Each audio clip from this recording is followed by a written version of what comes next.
会议将于上午10点准时开始，请保持麦克风静音。We are about to start at 10 a.m.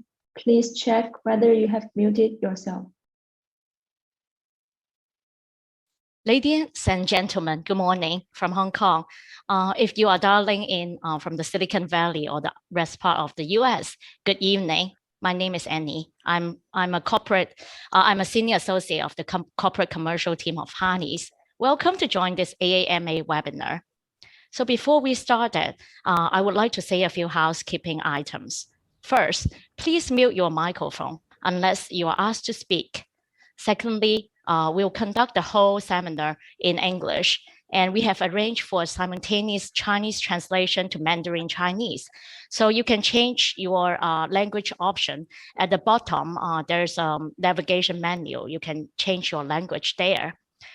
这边我就插说一句中文吧。我们这次全程的这个科技沙龙呢，会以英文进行，然后我们也同时安排了中文的同声传译。所以如果您想以中文收听本次的这个科技沙龙的话，您可以在我们屏幕的下方有一个菜单，在那边您可以选择以中文来收听我们这次的沙龙。And thirdly, after the presentation sections, we'll have a group photo taking section. So please stay on and join us for that happy moment. And after that, at last, we'll have a Q&A section. You can submit your language via the chat box. And then please let us know what question you would like to ask, and also to which speaker you would like to address the question to.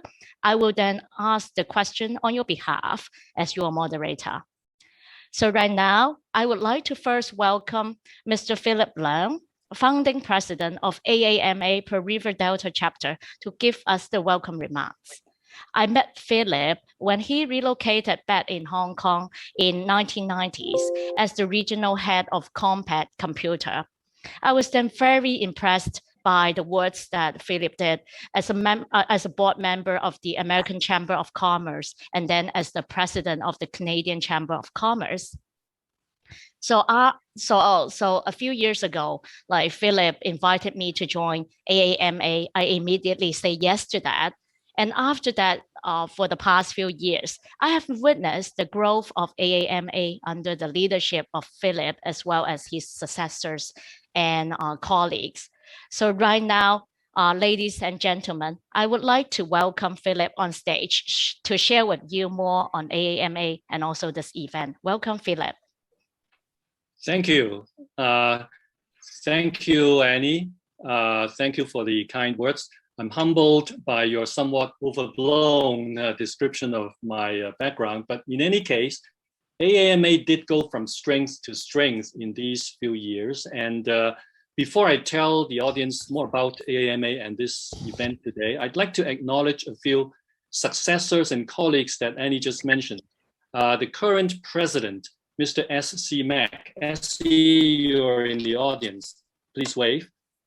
And I'd also like to acknowledge Mr. Larry Yee, who was the predecessor for the president's position in this AAMA chapter. Larry's in the audience. And Eric Ho as well. Eric, who is a member of our board of directors. Eric happens to be also the CIO of the Ocean Park Corporation. Did I miss any other? There are a lot of friends and partners in the audience. So if I missed a few, sorry about that. I would like to thank Harneys law firm for their generous sponsorship of this event. Now, there are a few supporting organizations today. They include the CMA Australia, IPA Australia, Master Insight, SME Global Alliance, and Tanner Hill Workshop. Also, this event today is a key part of a new program in the Hong Kong Trade Development Council. The name of the program is Hong Kong Startup Fiesta. We're grateful for the support and encouragement of these organizations. Before I go on, I'd like to bring on stage my good friend Gordon Lam, who is with the Chinese University of Hong Kong in Shenzhen, He is the co-director of the Center for Innovation, Design, and Entrepreneurship. So Gordon, please say a few words of welcome. Thank you, Philip.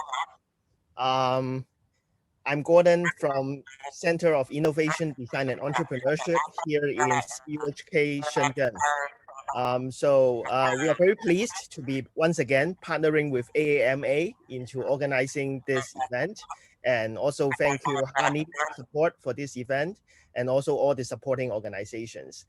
We CIDE here in Shenzhen, although in Shenzhen, but we actually provide incubation, training, mentorship, and connections with the greater innovation ecosystem here in Shenzhen, and also connecting with many organizations such as AAMA and also like Cyberport and Science Park in Hong Kong to bring the betterment of innovation of the whole Greater Bay Area. And I'm very pleased to be part of this event today, and I'm looking forward to the great sharing of the keynote speakers today. And once again, very happy to be partnering with AAMA, and thanks for all your support. Thank you.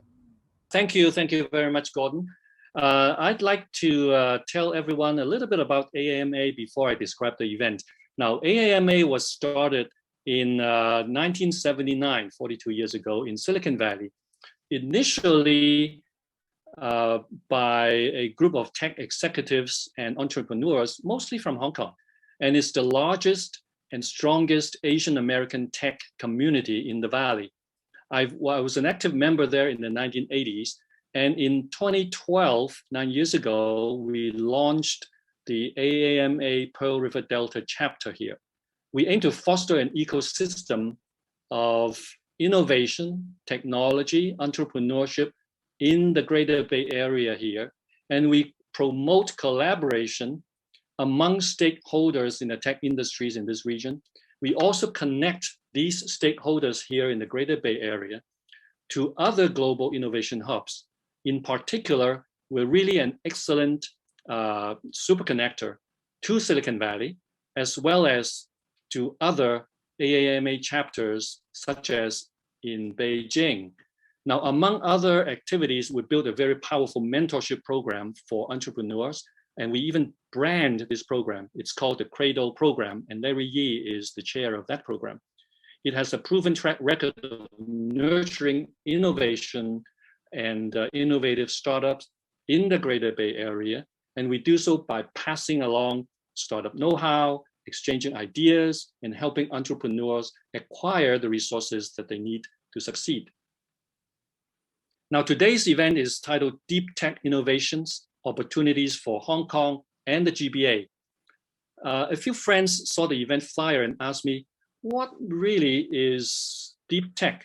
So instead of going through a gobbledygook of a dictionary definition, perhaps it's best to give some examples. Now, examples of deep tech are many fields that we're really quite familiar with, such as artificial intelligence, biotechnology, blockchain, robotics, electronics, and so on and so forth. And these are all cutting-edge areas of tech innovation. Numerous tech companies, including Logitech, for example, are actively tapping into the startup ecosystem, and they do so looking for potential technologies and commercial partners. Now, we'll hear about this from Greg Franck de Ferrier.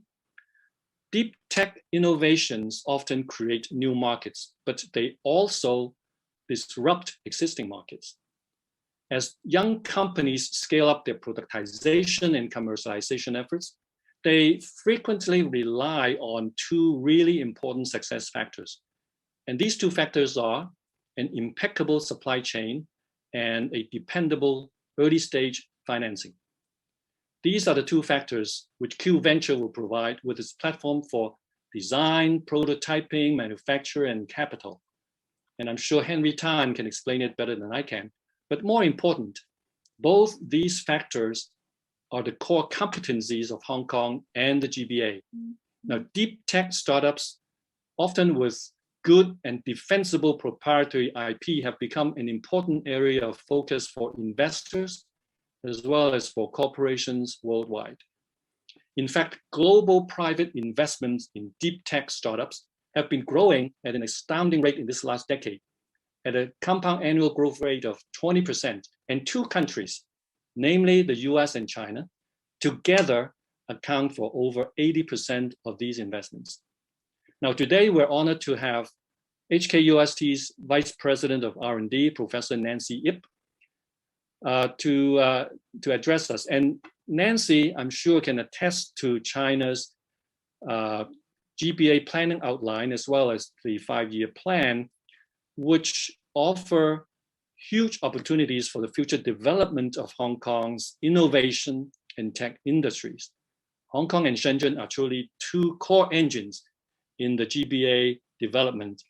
And you might notice that the Shenzhen-Hong Kong loop is already included for the first time as a major platform for collaboration within the GBA, alongside with Qianhai, Hangqin, and Nansha. And Hong Kong can really benefit from the R&D investment and the market scale in the GBA, in particular in and around Shenzhen. Conversely, Hong Kong adds a lot of strength. It adds strength in various aspects of technology, such as higher education, overseas talent, as well as a very unique advantage, which we all call one country, two systems. This arrangement is really beneficial to Hong Kong, and Hong Kong can leverage on these strengths, and by doing so, we can contribute greatly to China's dual circulation strategy. So I'm sure Raymond Ng of Harneys can articulate how a global offshore law firm such as Harneys can help its GBA clients tap into international banking and finance, as well as tap into corporate clients, corporate deals, such as IPO, M&A, JV, and PE funds. So with that, let me pass the stage back to our moderator, Annie. Annie, please take it away. Thank you very much, Philip and Gordon. Today, we have the honor to have Professor Nancy Yip as our first speaker, as Philip just introduced. Professor Yip is the Vice President for Research and Development of the Hong Kong University of Science and Technology. Professor Yip is a world-famous neuroscientist, and in my mind, she is actually far more than a scientist. She believes that there's no boundary of science. And in fact, innovation collaboration is one of the best ways to connect Hong Kong with mainland China, as well as with the rest part of the world. So today, Professor Yip is going to share her view with us as to how Hong Kong could seize the great opportunities in the GBA area on its innovation and technology development. So now, without further ado, let me welcome this very successful, yet humble and nice Professor Yip on stage. Welcome, Professor. So it is really a great pleasure for me to be here and share with you some of my thoughts on the opportunities for Hong Kong's innovation and technology development. By implementing an innovation-driven development technology, China has achieved rapid advances in innovation technology. There has been substantial increase in R&D investments, and just take basic research as an example, the funding has actually doubled over the past 5 years. There has also been a substantial increase in R&D talent, with China boasting the world's largest pool of R&D talent. And thirdly, in terms of technology transfer, there has been tremendous success in translating the research findings into products. So indeed, China has emerged to be a major player and a really important technology innovation powerhouse. Just last year alone, there have been major technological breakthroughs, and I listed here some examples, including China's first Mars exploration mission, China's first quantum computer, etc. And so in terms of the global innovation index, it has now taken the 14th place in the world. And the contribution rate of S&T progress to economic growth, it has reached 60% in 2019. So China indeed has made rapid progress in innovation and technology development. Now, for Hong Kong side, the government has strongly supported innovation and technology development as well, and various measures have been implemented in order to build a vibrant INT ecosystem. This includes substantial financial support, targeting about 1.5% of our GDP by 2022. There have been different schemes being launched in order to nurture research talent, including the global STEM professorship scheme. A number of research platforms have been added to the existing platforms, and this includes the Hong Kong clusters and the Hong Kong Shenzhen Innovation and Technology Park. Finally, in terms of nurturing startups, the government has launched various schemes in order to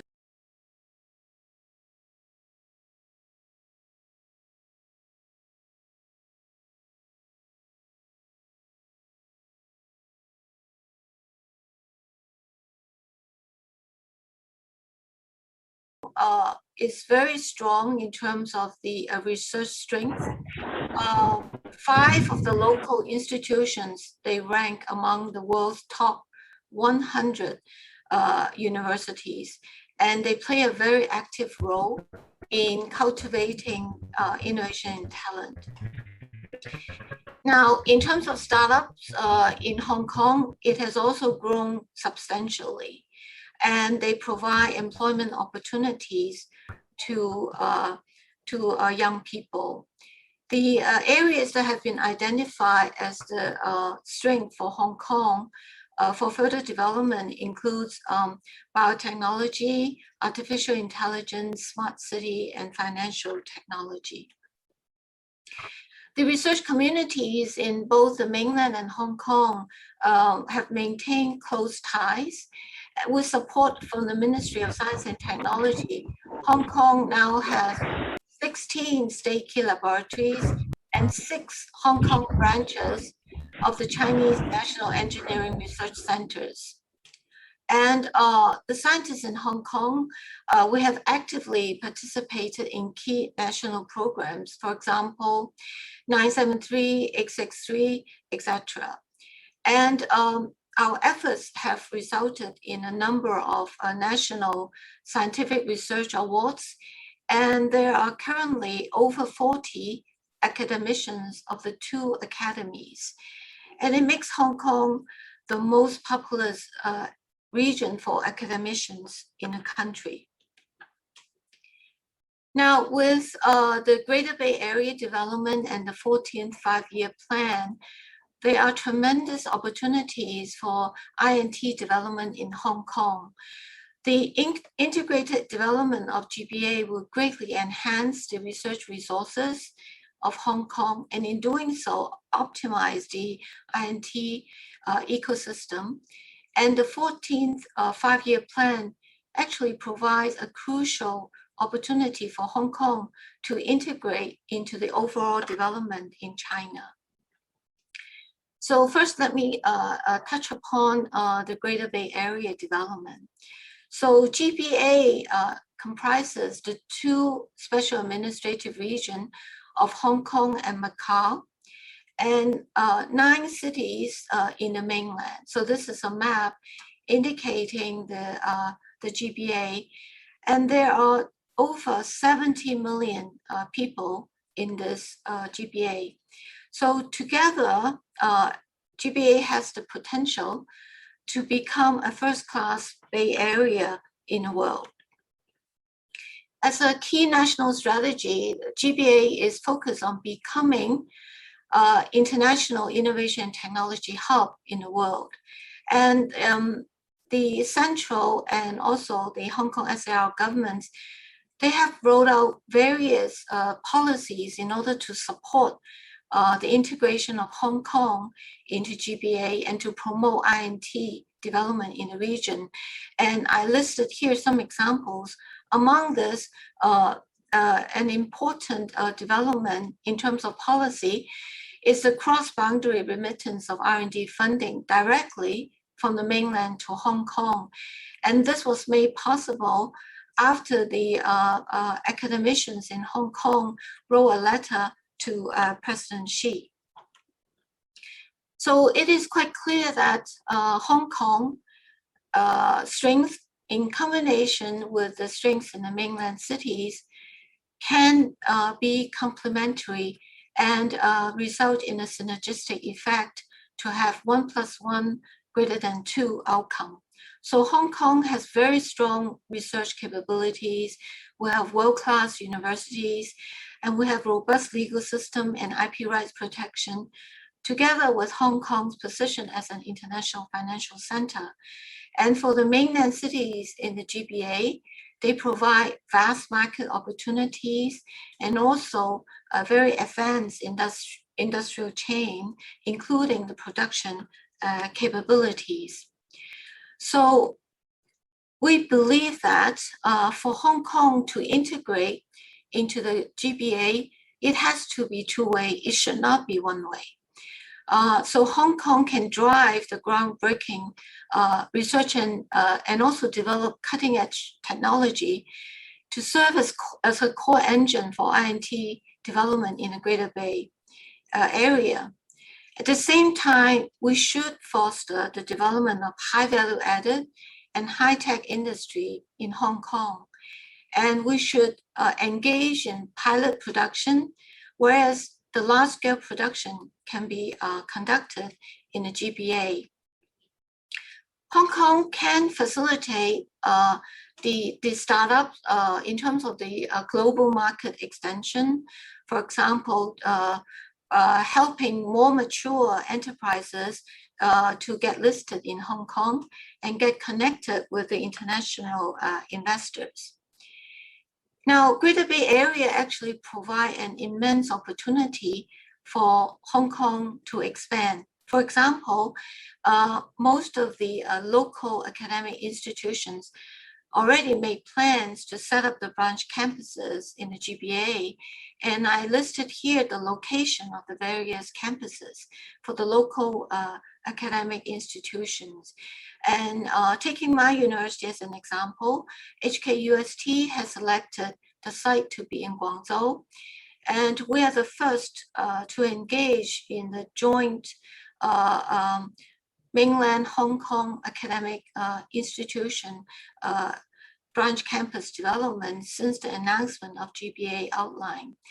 And we obtained the approval from the Ministry of Education, targeting to open our campus next year in September. We believe that these branch campuses provide tremendous opportunities for technology talent. So our youth can consider taking up employment opportunities, or they can consider starting their own business in the mainland cities in order to leverage the combined strengths of the region. And I gave a couple of examples here. Our HKUST graduates, they have achieved entrepreneurial success in the GBA, for example, founding DJI in Shenzhen, and also founding Yunzhou Intelligent Technology in Zhuhai in the area of unmanned vessels. Now, I want to discuss about the 14th five-year plan. China has implemented five-year plans for economic and social development since 1953. So the 14th five-year plan has a duration of 2021 to 2025. And this year marks the start of the 14th five-year plan, which indicates clear support for Hong Kong's development into an international I&T hub. So we should and we must capitalize on the strengths to seize this opportunity brought about by the 14th five-year plan and integrate into the nation's development. And in doing so, our technological development will reach new heights. So in the 14th five-year plan, the dual circulation development strategy will be implemented as indicated in this schematics. So the domestic circulation or the domestic economic cycle will remain to be the mainstay and will play a leading role, while the international economic cycle will remain as the extension and will interact synergistically with the domestic circulation. So this dual circulation, they are not separate entities, but they will mutually reinforce each other. And I believe that Hong Kong actually can play a critical role in this dual circulations. So we can proactively become a participant in the domestic circulation, but we at the same time can be a facilitator in the international circulation. So the domestic circulation, we can take the development of GBA as an entry point and participate in the domestic circulation and integrate into the overall development of the country. And for international circulation, we can leverage on the unique advantages of one country, two system to contribute to the international circulation. And I believe this is the role that Hong Kong can play. Now, in the 14th five-year plan, it also clearly indicated it actually has one chapter dedicated to the development of GBA. So for the first time, Shenzhen-Hong Kong Loop, or the so-called Shenzhen-Hong Kong Science and Technology Innovation Cooperation Zone, it is included as one of the 4 major platforms of collaboration in the GBA, as mentioned by Philip earlier. So for the Shenzhen-Hong Kong Loop, we can establish one zone, 2 parks at the one river, 2 banks under the auspices of one country, 2 systems. So for the Hong Kong side, we have the Hong Kong Shenzhen Innovation and Technology Park. And for the Shenzhen side, is the Shenzhen Innovation and Technology Zone. Now, in the for the 14th five-year plan, it also highlighted a 10-year action plan for basic research, and this will be formulated and implemented. The financial investment will be increased, and for Hong Kong, we can definitely play a role in this. We have basic research as our strength, and basic research actually is the source of innovation and technology. It is the foundation of innovation and technology, and it is absolutely essential for us to focus on basic research in order to enhance our competitiveness. And I mentioned earlier our capabilities in basic research, and the local academic institutions actually rank very high in the world. The 5-year plan, the 14th five-year plan, also highlighted a number of major national science and technology projects in the frontiers areas of AI, brain science, biotech, etc. And Hong Kong should capitalize on the strengths and take the initiatives to conduct basic research in order to meet the country's needs. In fact, the scientists in Hong Kong, we are very eager to participate in these national projects, and more support can be provided to Hong Kong scientists in order to actively participate. So national laboratories will be established under the 14th five-year plan in various areas.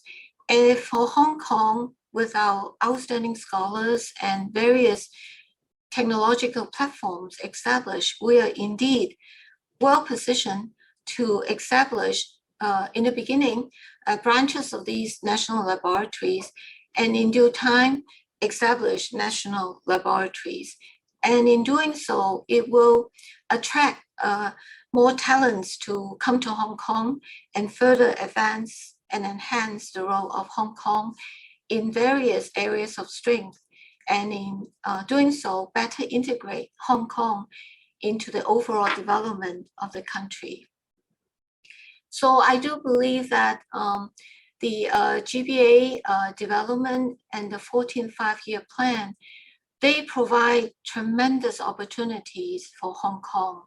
They provide new space and new momentum for Hong Kong in terms of INT.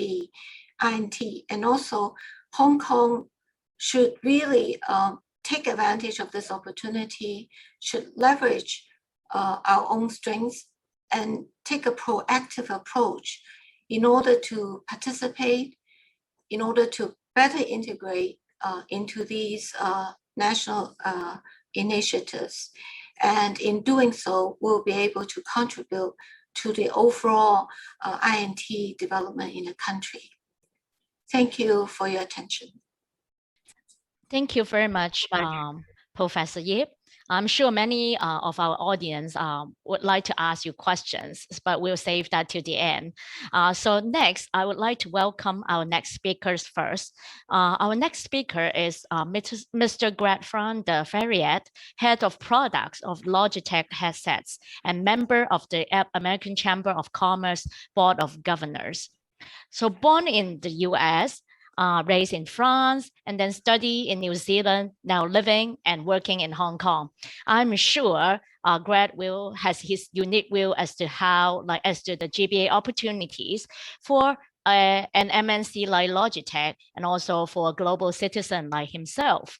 I'm sure many of you are now using Logitech products like headsets. I myself am using a Logitech mouse. So I'm sure now it is a great time for us to invite an insider, Greg, to share with us more about this great company as well as their GBA strategies. Welcome, Greg. Thank you, Annie, for the kind words. I'm super excited to present today at EMA event. Wait a minute, I'm going to share my screen in a minute.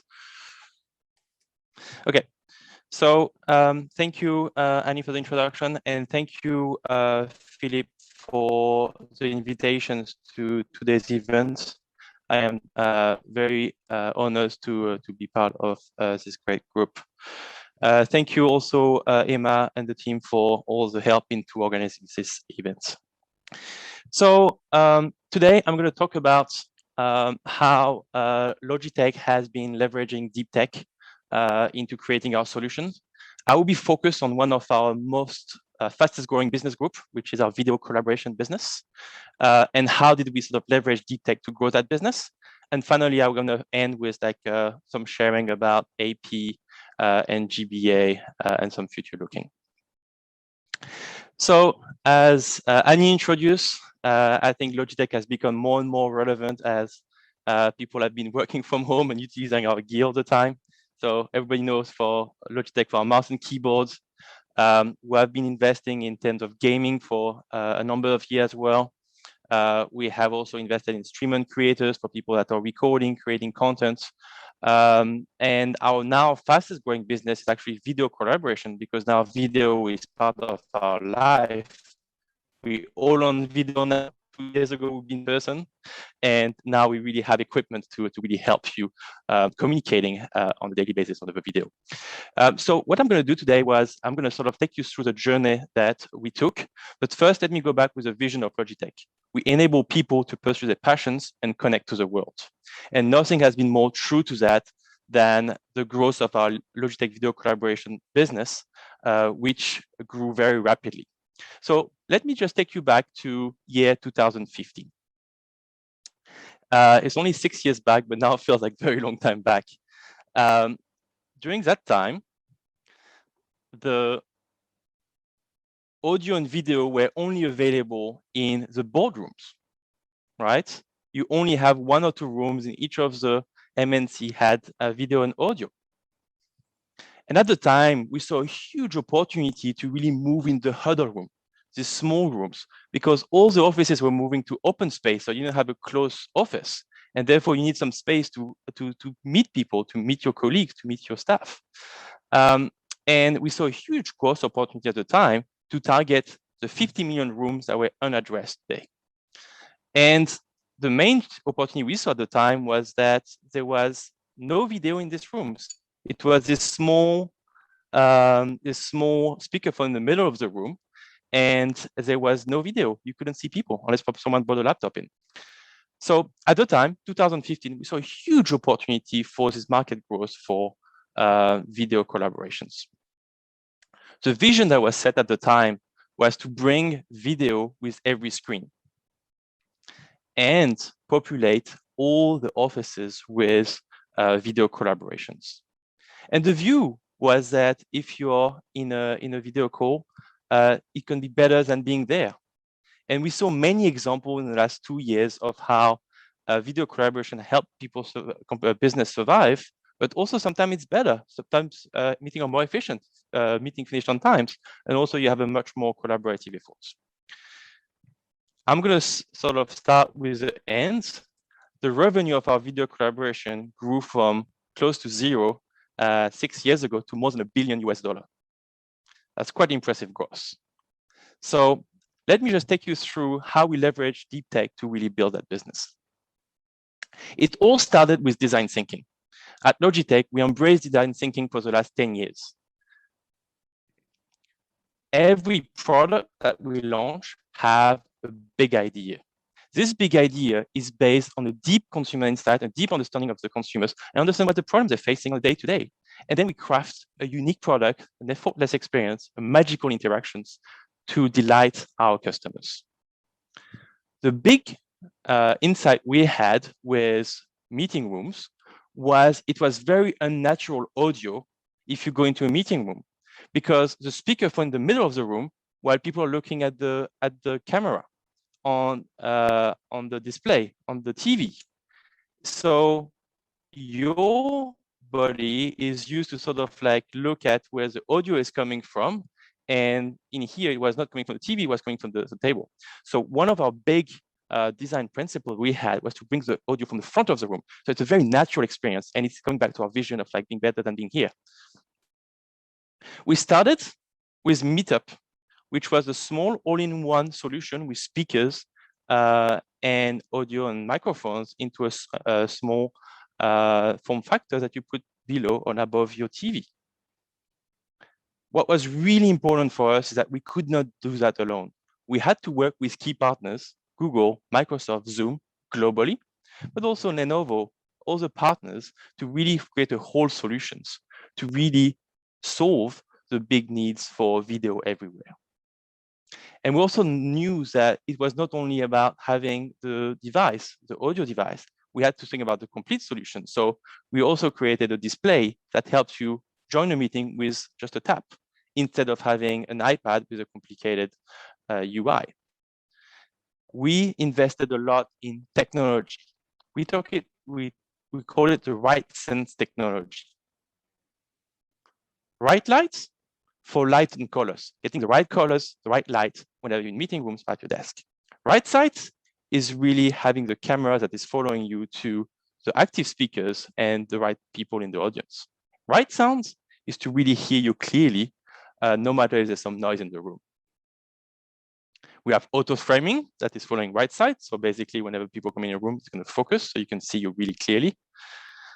And this creates, and then as we go through the years, we really developed a solution from small, medium, and large rooms. And now your boardrooms are now equipped with Logitech equipment. And one of the big things we shifted, and I think what's something that's very important when you think about deep tech, is that if you look at a boardroom before, it could cost up to 50K USD for equipping a meeting room, which was very expensive. Now, it's 10 times smaller cost. You can get an amazing experience that is sometimes a lot better than what you had. So you can equip all your rooms with video for every single room, which drove the growth of the market. And now the huddle room are like the fastest growing meeting room in this market. Now, in terms of like, how did we execute this vision? A key component of that was Asia Pacific and the Great Bay Area. I go back to what Philip talked about, impeccable supply chain. Would have never been able to build this business without an amazing operational capability and supply chain. Some of our business line has grown 5-6x this year, and we're only able to do that because we have end-to-end operations from like the chip vendor up to the full assembly product. And that was really done through partners that have fully capable of scaling up. Partners. Lenovo is one of our key partners in terms of bringing the computing power that need to power your meetings and integrate with our solutions. And we're working with much more partners in the GBA area, such as Tencent, to really integrate with their solutions. Now, looking forward, as Philip also introduced, Logitech has been leveraging operational capabilities, and that's really one of our big strengths. We acquired over the year a few startups, and we provide an opportunity for startups to get global markets, but also the ability to scale a product supply chain with difficult concept and optimize manufacturing costs, but also work with large partners to ensure confidentiality. And this put Logitech in an amazing space here between startups, where we can really get the scales and get the technology from startups to large markets, but also between big companies and startup, because as Logitech, we work with Google, Microsoft, and Zoom. And we're really seen as a partner where we can really have an impact because we sell a whole solution together. And we do the volume that they care to really work together. So we are a unique spot here to really work together with startups and also larger corporates. Finally, we are really here to really continue to think. We continuously invest in terms of what is the future, how do we adapt to the future needs. There's a lot of changes going on now with hybrid work, work from home, and we're going to continue to reinvent the future of Logitech. Thank you for listening. Now I'll pass it back to Annie if any questions, and then Henry will provide a venture capital view of that problem and how they work with that. Okay, so Greg, just following on your presentation, I just want to know like how Logitech actually interacts with other companies in the GBA area. Yeah, thank you for the questions, Annie. So we see multiple areas as I introduced, right? I think on the first side, we have great manufacturing ODM partners in the GBA area that we work, and that help us to really bring concept to market in a very quick way. The other part that we work with is really to work with the ecosystem, like Tencent, for example. I mean, in China, like Zoom and the likes are not as big. So we really work with Tencent and the like to sort of really integrate with the solution so we can really have a full solutions for the GBA as well. Okay, thank you, Greg. Thank you so much. You're welcome. Yeah, as Greg has just shared with us, like how Logitech developed itself and also how it interacts with the companies like Tencent in the GBA area. Our next speaker, Mr. Henry Tang, the co-founder and general partner of Q Venture Partners, is going to share with us his view and also some success stories as to how startups actually leverage the supply chain as well as the deep tech manufacturing in the GBA area. Now, Henry, you have the stage. Okay, good. So first of all, thank you very much for inviting me to this awesome event. So I'm Henry. I'm the co-founder and managing partner of Q Inc. So at our group, we focus on helping companies transform the deep tech into deep value. And it all starts by asking the right Q, meaning asking the right question and also asking the right unit within Q to help them to achieve that goal.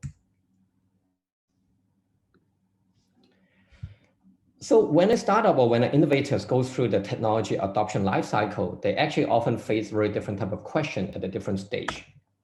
At first, what should we build based on the science that I have developed in my lab? What product should I build? The next part is, how do I fund it? How do I attract the right capital to come in to help me build my business?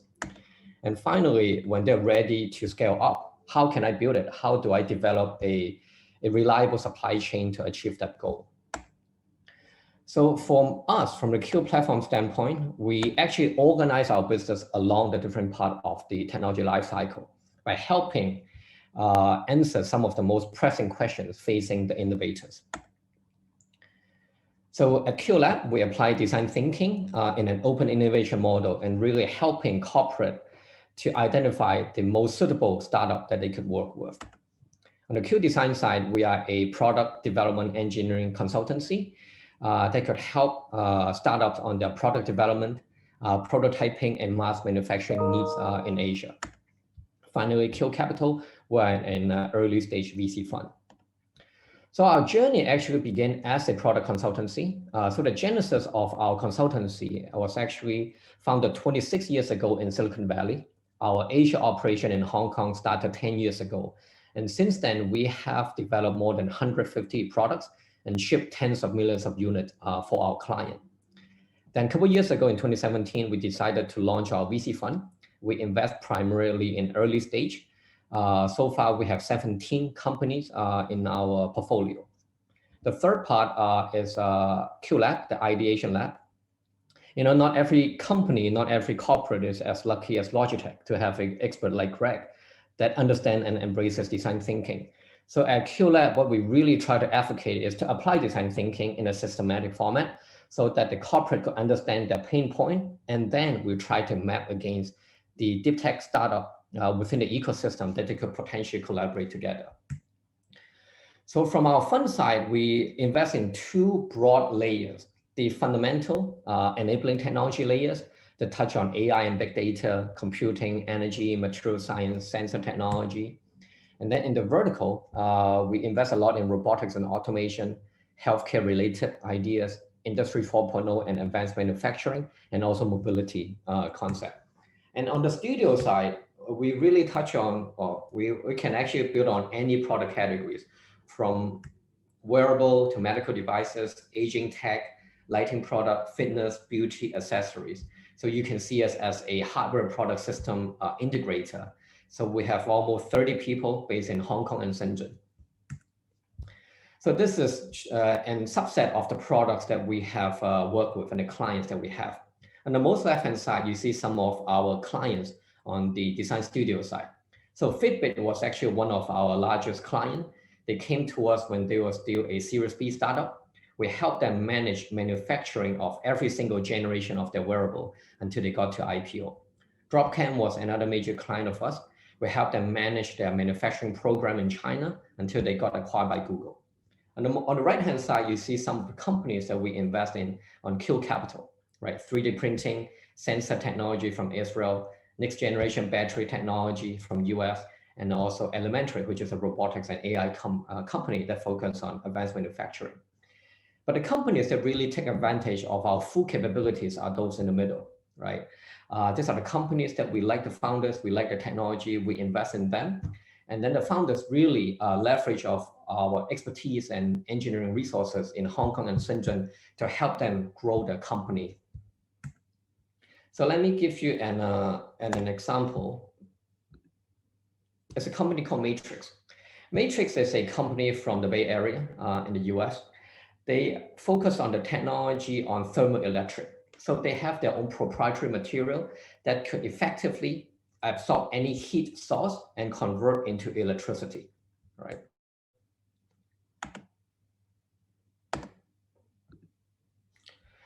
So when you look at the journey of Matrix, right, it really comes in 3 stages. Stage 1 is the technology de-risking part, right? So it's actually the point where we need to prove that the technology actually works, right? So this is where we help them turn the idea into a looks like website prototype. And then stage 2 is how to de-risk the productization. Here is a rather longer process, but to how to turn that one single prototype into millions of units so that they could start generating revenue and launch a product commercially.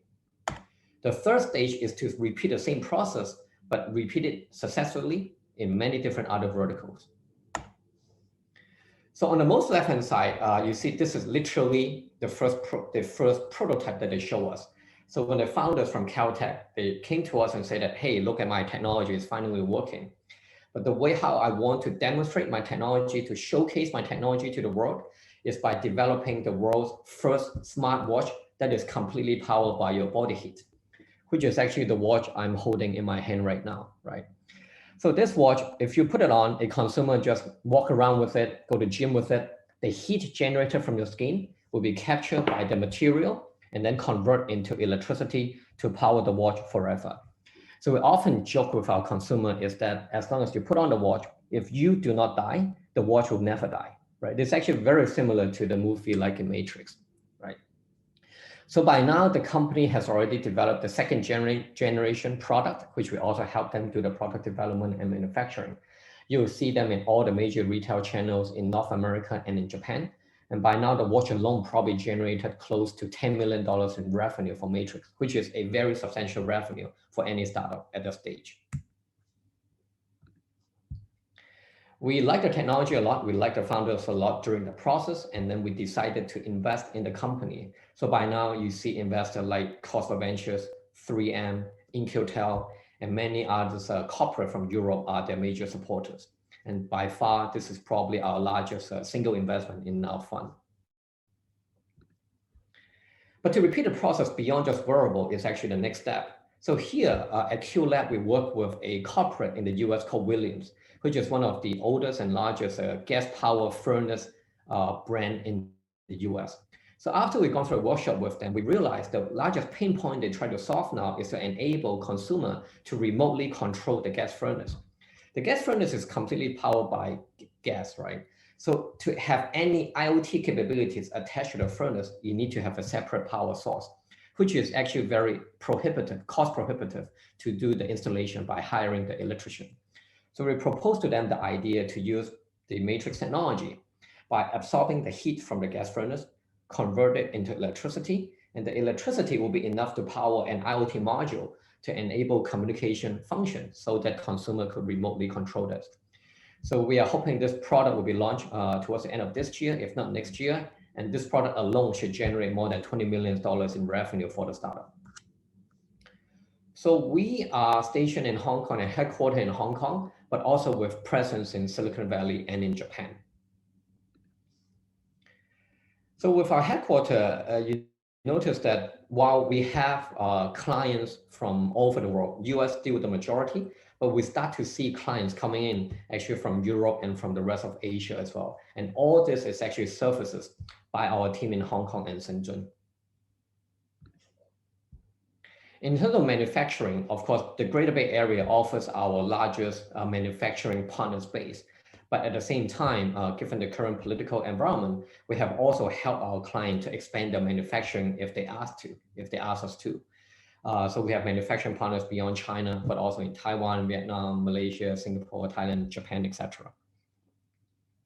And the last activity that we recently launched actually earlier this year to further help extend our influence and really help the deep tech startup ecosystem with our resources in Hong Kong is a community called Supermatter. The idea of Supermatter is to enable innovators to build tomorrow's technology today. And our mission is to facilitate collaboration between the best mind from deep tech startup ecosystem and the most innovative corporations in the world. Because we believe that by working together, they could help address and solve some of the most complex and most difficult challenges facing us in the world today. So if you look at the startups on our platform, they cover practically all large category within deep tech, other than if you can see companies in clean tech, in aerospace, in communication, industry 4.0, robotics, semiconductor, and sensor technology. But the more powerful part is actually the individuals that represent the corporate, right? These are actually a subset of the corporate members that we have. These are individuals oftentimes coming from the corporate venture arm or from the open innovation platform. And they're eagerly looking for technology that they could collaborate with. So you see companies from the US and Europe, like 3M, Honeywell, Applied Materials, and Saffron, but also with a very strong presence with corporates in Asia, from Japan, like SoftBank, TDK, Hitachi, Murata, Subaru, and also some from Hong Kong as well, MTR, China Light and Power, etc. And through a series of events and activity, we really try to encourage the closer collaboration between the two groups. And in fact, we're also doing our own event towards the end of the month, featuring Denso, Hitachi, and SoftBank, and also government representative from JETRO. So if you're interested as a startup to learn more how they could best collaborate with Japanese corporate, please feel free to register for the event. If you just want to understand in general how to enter the Japanese market, please join us as well. And if anyhow, please visit us at supermeta.io so that you could be part of the members and help further improve the deep tech ecosystem. So I'll finish my presentation here. Thank you very much. Thank you so much, Henry. I'm sure that like for startups and deep tech corporations, I think innovation and technology are key to their success. But like as Henry has just touched upon, fundraising is also a very plays also a very key part in the whole process. So our next speaker, Mr. Raymond Ng, is going to share with us today as to some tips on how tech startups could actually protect themselves in the fundraising process. Raymond has more than 10 years experience in the legal industry, and he's now a partner and co-head of global banking, finance, and corporate groups of Harneys. Let's now welcome Raymond on stage. Thank you for the introduction, Annie. And hi, everyone.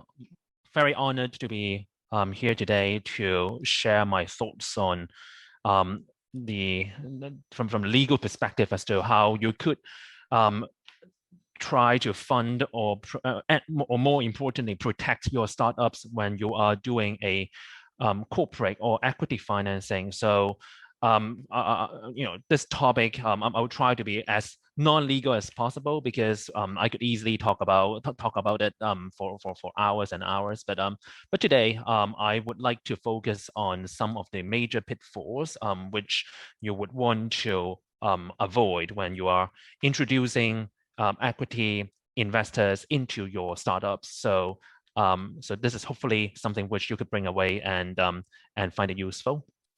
So I am Raymond. I'm a partner of offshore law firm Harneys, and as a law firm, we advise on BVI as well as Cayman Islands laws, as well as some other jurisdictions. We have global presence in the world with 12 offices globally, and here I am in Hong Kong. I am one of the Hong Kong partners here, and the Hong Kong office has been around for 16 years now. So gateway to external funding. I'm pretty sure that by being in the Greater Bay Area, everyone is trying to take advantage of the fact that this is a very good place to do business, not least because of the geographical advantage, but also the fact that GBA is actually close to a lot of these international hubs, and like what Professor Yip mentioned just now, is an international first-class Bay Area, and it's easy to assess, and it's also easy to seek external investors to fund any potential high-flying businesses. Now, there's a very old Chinese saying that it's actually easier to start a new business, but it's actually harder to protect it. The reason being that after you have started a business, when things are small, there will be fewer people, there will be fewer structures, and you just don't need to deal with anyone external. But when you expand, it's more often than not that you would need some external financing. And as Philip and Henry mentioned earlier, it's key to have dependable financing for any business to grow, particularly startups.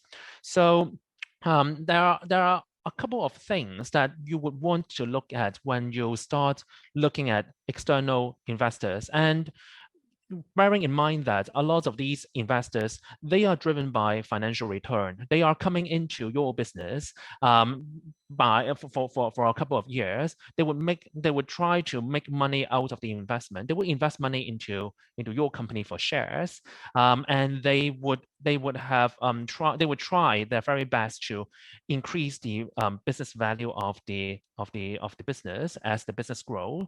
And in the end of the cycle, they would look to exit the investment. So they're fairly passive investors. They are not really interested in the business operations.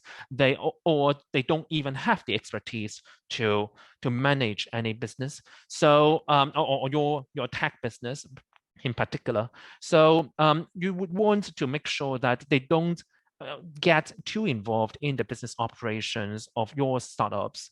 So normally, if you could see on the right hand side of this slide, you would usually in a very simple setup, the founder would be the owner of the operating company, which owns all the assets. Now the question is, do you want the investors or external investors to invest into the operating company? The answer is no, because the operating company would be holding all the IP rights, would be having all the employees' relationships with the employees, would be the owner of the assets. And the last thing that you want is, in case of a fallout with an external investor, the external investor would start to ruin or destroy the business by taking control of the operating company. And to be honest, during all the years that I've been a lawyer, I've seen so many times when an external investor coming in, and then that would possibly be disposed at the end of the cycle.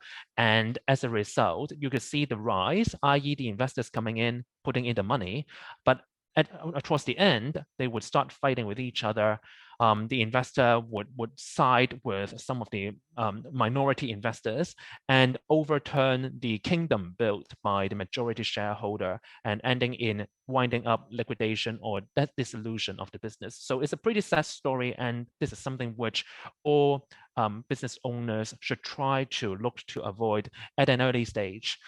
So by having an insulation layer, as you can see on this slide, having a holding company, not being an operating company, its sole asset would be the shares in the operating company. It helps wonders in terms of shielding the investor from getting their hands on the operating company, particularly that the holding company would be a shell company, would just be an investment holding company. So even if there's any dispute between the founder and the investor, it would just be at the holding company level. So it's very common that we would have a new holding company set up to insulate the investor from the operating company. And more often than not, these new holding companies would be one of the offshore companies, given that BVI or Cayman Islands, they're tax neutral, is pretty cheap to set up companies in these jurisdictions. And most importantly, these jurisdictions have very flexible but effective corporate law regimes. So you would want holding companies to be set up to be the company issuing shares to the investors. Now, there are a lot of tricks in terms of trying to make it more passive for the investor or trying to avoid the investor from interrupting or disrupting the business operations. And some measures, like at holding company level, you would issue different classes of shares to the investor. So for instance, it's very common that if you look at serious financing, angel rounds, or even seed financing, you will see investors holding different classes of shares to those held by the founder, and particularly including shares which might have higher preference on economic rights, but at the same time having slightly limited involvement in management. So there might be just one board seat being able to be nominated by investors, and investors might have limited voting rights. But in exchange, the investors' shares, the preference shares, so to speak, would have dividends rights and exit rights, which would be in priority to the founder in case the investor exits, or in case there is a dispute or in the pipeline. Now, this is all about a private setup. So private setup is actually for more preliminary businesses. So you would expect private investors to come in and pick up the shares at an early stage. Now, when the business becomes more sophisticated, you might want to look at listing the business on one of the recognizable stock exchanges around the world, including Hong Kong or the US.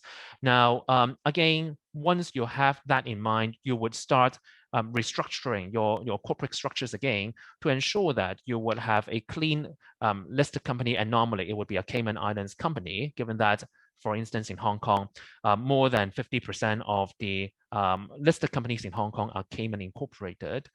You would want to have a new listed company for public shareholders to hold on to. Now, it's very commonplace that you would have a single class of shares, particularly if you are seeking a listing in Hong Kong. And obviously, Hong Kong, if you list the shares in Hong Kong, the advantage is you've got very high liquidity in Hong Kong and a very big investor base. But the flip side is most of the time you would have to consolidate shares into one single class of shares if you list the shares. Nowadays, we are seeing a bit more flexibility afforded by the stock exchanges, which allows for different classes of shares, such as shares with super voting rights and another class of shares with one vote only. So we call it weighted voting rights now being possible, particularly in Hong Kong. We could see the likes of Bilibili, JD.com, or most recently LinkLogix. All these tech companies, they have adopted a weighted voting right structure to ensure that the founder would have the super voting right shares so that they can still control the management and operations of the company to ensure that it wouldn't be disrupted by the fact that there would be more public investors coming in. Now, the flip side of listing is the regulatory scrutiny that would come along, particularly that there would be public disclosure requirements, there would be intervention by the stock exchange, the regulations, as well as rules on how transactions are to be taken or to be done, particularly that approvals, shareholder approvals might be required. So you have to take into all these into consideration when thinking whether you would want to go for public listing, which is lucrative in terms of money, capital raise, but at the same time, it comes with a cost. So this is something of a trade-off which all business owners or startup owners should bear in mind. Now, as a final word, I can't stress more that you as a business owner, always consult professional advice as soon as possible, particularly when you are thinking of engaging external parties, external investors into your business. It might cost a bit of fees to engage these professional advisors, like tax advisors, like legal advisors or accountants. But without these advisors, it could probably cost your business altogether, and we have seen so much of that. So this is all I have to share today. I'm aware that this is a very compressed set of presentation, and I'm very happy to speak to any of you if you have any particular question. So thank you very much. Thank you so much, Raymond, for the sharing. I think we'll open the floor for audience to ask questions very soon. But before we do that, let's just do a group photo, exciting moment. If you can, please, may I invite you to all turn on your video now, and also, if possible, please take off your mask and show smiles to the cam. 1, 2, 3. Thank you so much, Winston, and thank you, everyone. So now let's move on to our Q&A section. Once again, you may submit your questions via the chat box. And when you ask your question, please be reminded to let us know which speaker you would like to direct your question to, and then I will ask the question on your behalf.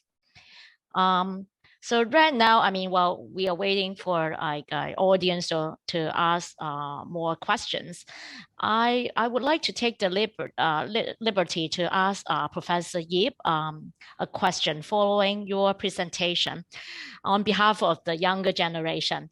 Professor Yip, Could you please share with us a little bit more, as a very experienced and successful scientist, how, if younger generation would like to become scientists, how could they do, or how could they take advantage of the GBA development and GBA area now?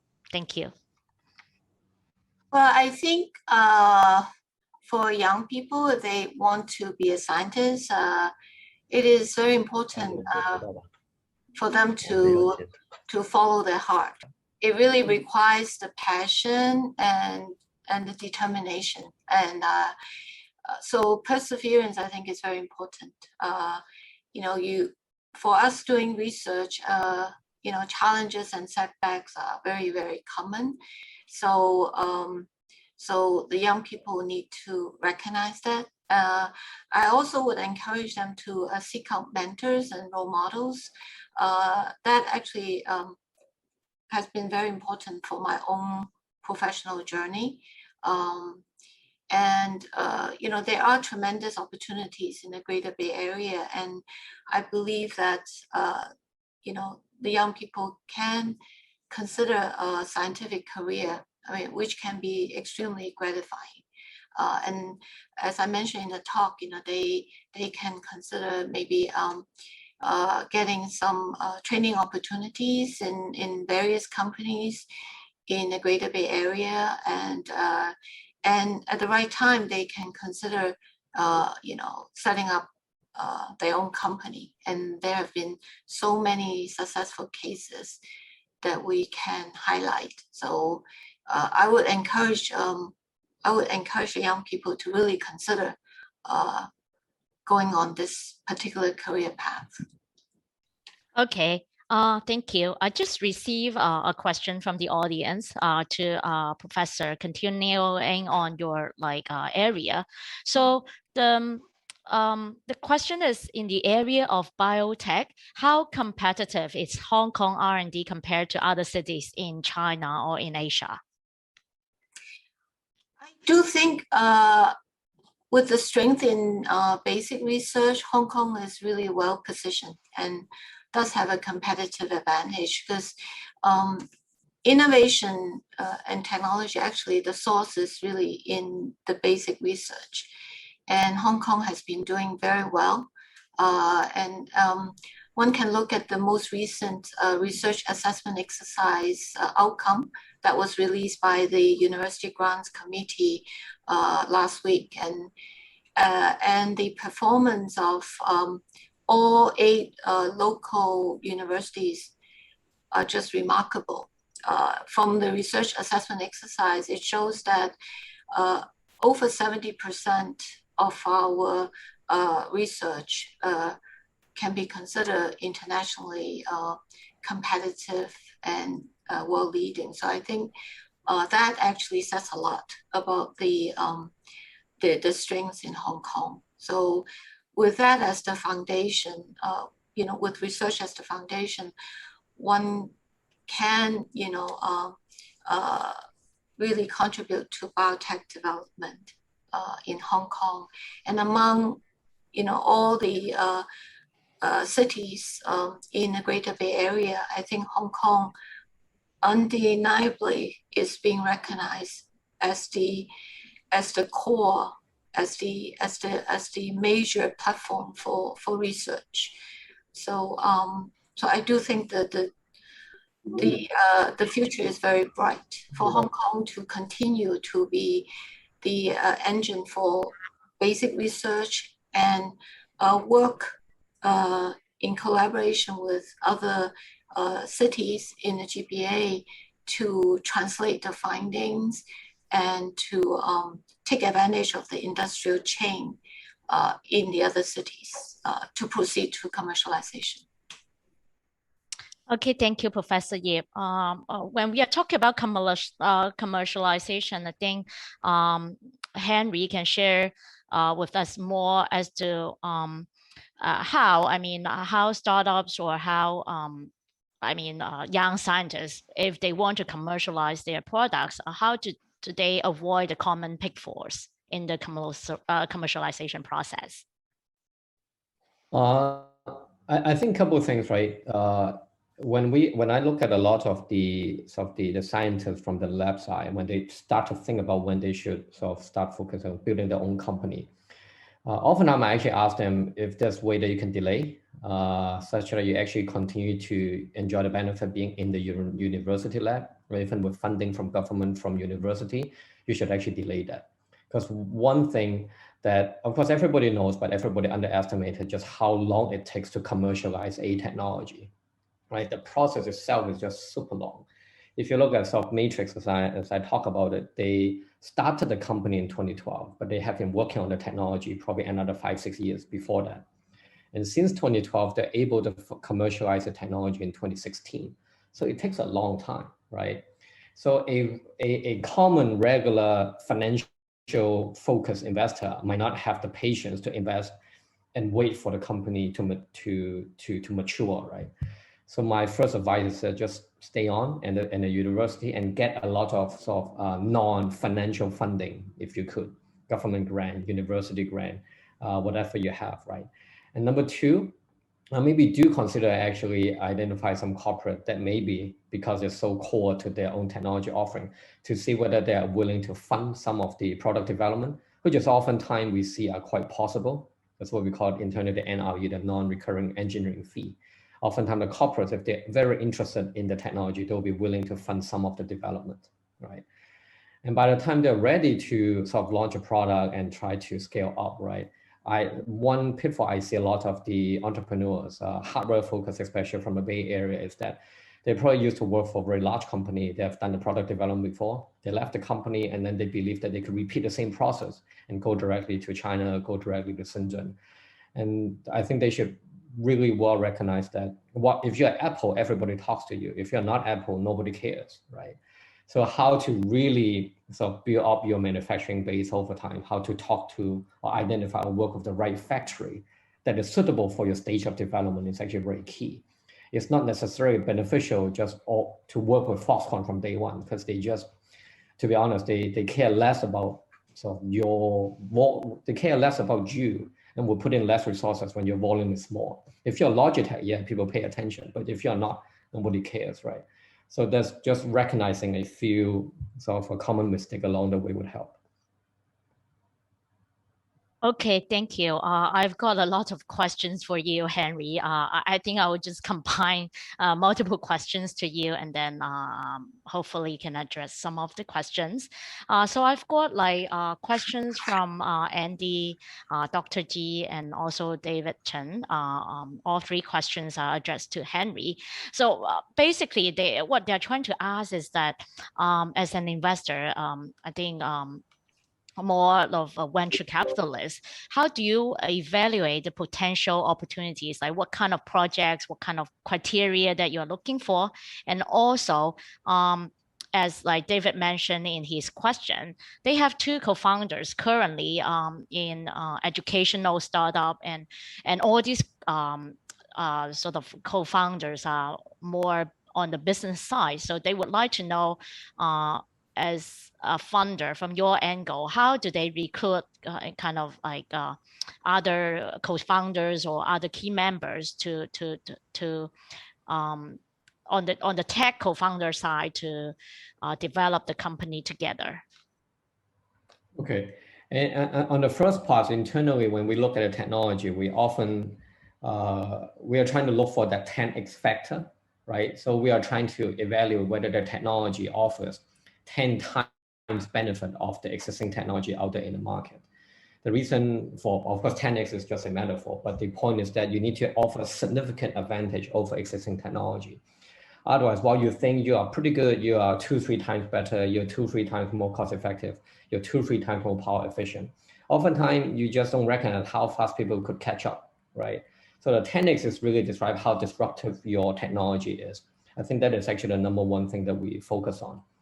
And number two, we do care a lot about the team. I mean, in the end, company is built by people.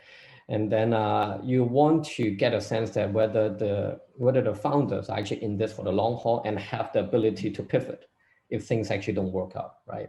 As Professor Ip talked about, being a scientist or being an innovator, there's a lot of ups and downs, right? How do we get a comfortable feeling that they will be able to navigate the ups and downs and continue the journey. That is actually very key to us, right? And that partly tied to the question from David about sort of having a very commercial focused founders and how do you find the tech co-founder. Honestly, it is not easy, right? We have seen, there are programs out there, for example, I think in the US, which also spread to, I think Hong Kong and Singapore, is a program called Entrepreneur First, right? It's actually an organization that tried to go through a program and do the pairing between a co-founders in general, but oftentimes with a tech background, looking to get some commercial ideas, and commercial founders looking for some tech support. So that could be one way. But number two is I would really highly encourage the commercial focused co-founders to join as many forums, to go out to do as much networking as possible, right? It will be highly unlikely that you could just identify your dream CTO within 3 months of networking. It will never happen that way. But through years of networking, spend a lot of time at the university, then over time you get a feel and you might be able to identify your tech founding team, right? And that's for sure is something that investor will look at, right? If you show me that you have great business idea, but then you've only met your CTO 3 months ago, and then I cannot see a very strong sort of connectivity and chemistry between the two, that is actually a big warning signals to us, especially with deep tech startups. Okay, thank you. And I think the next question I would like to address to Professor Yip from Stanley. So it's actually also connected to what Henry just said. So some students may want to focus on research in the university for many more years. And how would they really be interested in commercialize their products? Like how would they go on to this path to commercialize their products and begin their startup journeys? And also, as Henry touched upon, Dr. G also asked, other than people like Henry, Q Venture partners, where else can all these scientists or researchers can find fundings to commercialize their products? I think each university actually has its own strategy to facilitate the translation of their research findings. So take HKUST as an example. We have an entrepreneurship program, and faculty and students, they receive mentoring under this particular program, and we have invited experts who work in different sectors to come and share their experience and mentor our students. So if they're interested to go on to that path, they have a lot of opportunities to interact and learn from the mentors. So this has actually worked extremely well at HKUST. And we have a very focused group who will facilitate the transition from basic research to more translational applications. So this is one strategy that we use, and I'm sure other universities have their own strategies. And I mentioned in my talk that the government recently launched this Hong Kong clusters. So these centers focus on healthcare technology and also AI and robotics. They are now located in the Hong Kong Science Park. And Science Park is a very vibrant community with all the startups concentrated there. And I think they very often arrange seminars and also workshops to assist the startups and also assist the young people to pursue that path. So I think there are also many VC firms in Hong Kong that can facilitate that. So. Okay. Thank you, Professor Yip. So I think just now on Raymond's presentation, actually, he really focused on how startups should potentially protect themselves in the fundraising process. I just want to ask a follow-up question to Raymond to see how actually if there's any real conflict that you just mentioned that many startups may get small or big conflicts with their investors. What is the best way for the startups to ensure that their business is least affected? Thank you, Annie. When business owners come to us, being the aggrieved business owners by investors, the first thing that they have in mind is to go to the courts, basically go to the courts and sue and get what should belong to them. That actually is the last resort. I do know that, and I do have sympathy with clients who are aggrieved and feeling that it's unjust and having the urge to sue the other side in order to take revenge or whatsoever. But that aside, courtroom proceedings are always the last resort because of the publicity or put it this way, the negative publicity that it could warrant, the prolonged period of litigation. It could go up to 2 years, 3 years, or even longer, possibly, as well as the fact that at the end of the day, it just disrupts business. I mean, it could mean that there's no winner in a courtroom procedure. So the best way really to resolve disputes is number one is, of course, as I mentioned in my presentation, to have the corporate structure in place to ensure that or should I say to minimize the risk of a shareholder dispute, and as well as having contractual arrangements between the parties to ensure that the courtroom process is hopefully the last resort, by having things like consultation, mediation, arbitration, or even exit rights in case of a fallout, so that there would be one shareholder being able to buy out the other one, or set out in a contract. So these are the ways to prevent a courtroom fight, which it could be very disrupting, as I mentioned. So that would be what I say to be the best ways, i.e. to plan ahead, and as well as to agree in a very advanced, at a very preliminary stage, that there would be some sort of dispute resolution mechanism in case of a conflict. Okay, thank you so much, Raymond. So I think given the time limit, I would just ask a last question, which is addressed to Greg from Larry. Larry is currently the chair of the Cradle program of AAMA. So I think this question he's actually asking on behalf of all the mentees of the Cradle program and also AAMA members in large. So his question is, how can AAMA mentee startups use Logitech platform to reach out to other resources? Cool. Thank you for the questions. I also saw like Larry asking other questions about whether we're looking at odor or smell going forward. Let me just answer this one as well. I think if you look at it, like Logitech today, we're doing sights in terms of the 5 senses. We do sights, we do hearing, we do touch with our mouse. So we definitely believe that if you look at an immersive experience, you're definitely looking at the 5 senses.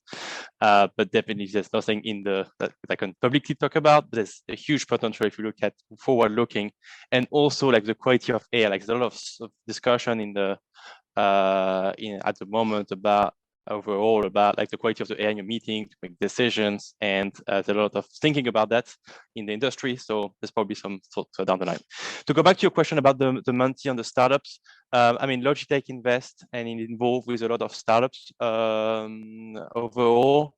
So I think the best way is reach out to me. I can either like look at it if it's my category. I could put in touch with the corporate dev team if it's a relevant solution. So Larry, I think either get my contact details from Philip And then I'm happy to, whatever you have a startup that you think is relevant for Logitech, I'm happy to take a look at it or find the relevant person at Logitech to introduce.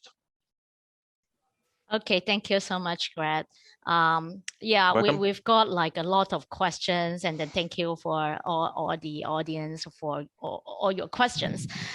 Given the time limit, I may not have enough time to ask every questions in detail. I'm so sorry about that, but I'm sure that in the future, I mean, like all the 4 speakers may get together again to share more about their topics, and also, of course, outside this webinar.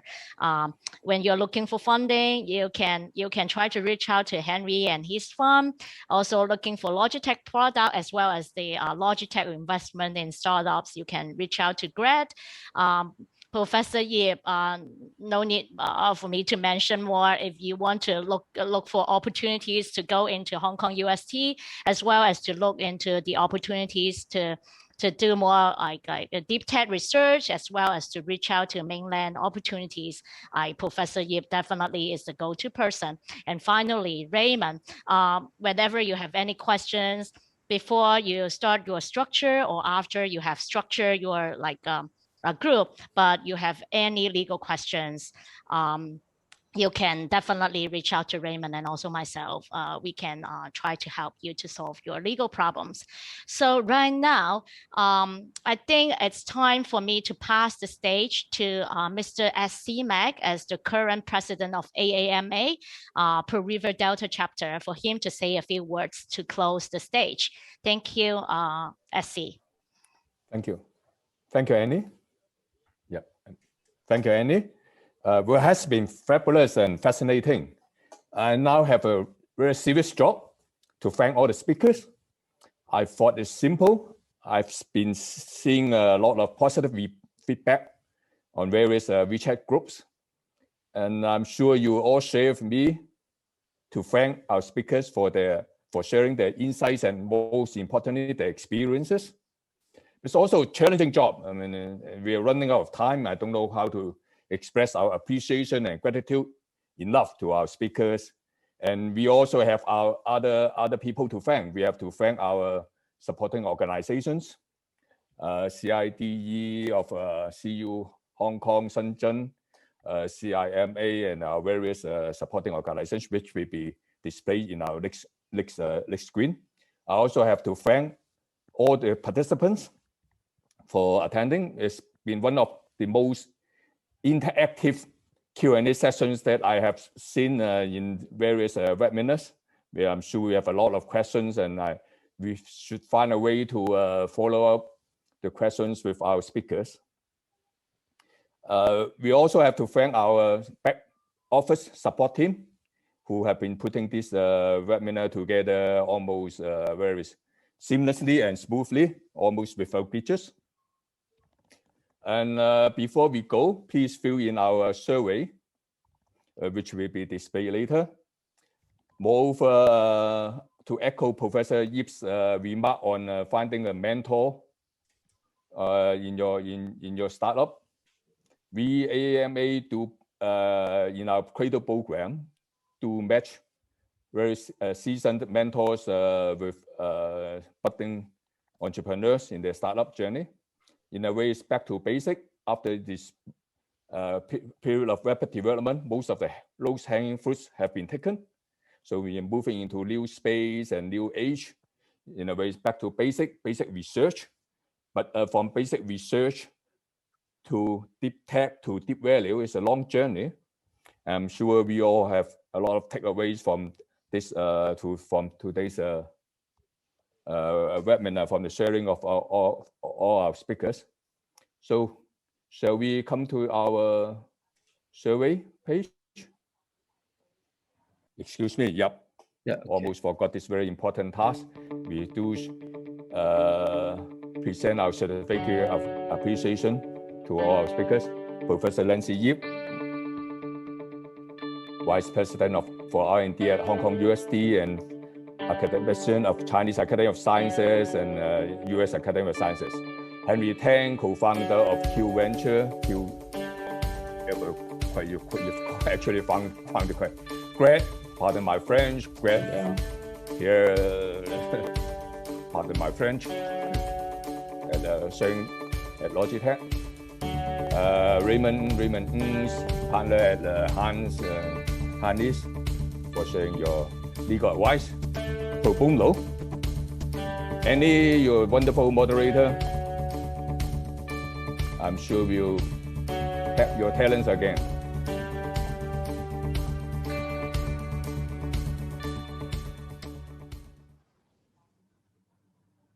All right. Are we coming to the survey page? Right. Please, we need your feedback. Lastly, please, AAMA will continue to bring to you our programs focusing on innovation and entrepreneurship. So please follow us, follow our website, aamaprd.org, and follow us on our social media, WeChat official account, AAMA PLD, and our LinkedIn page, AAMA PLD. Thank you very much.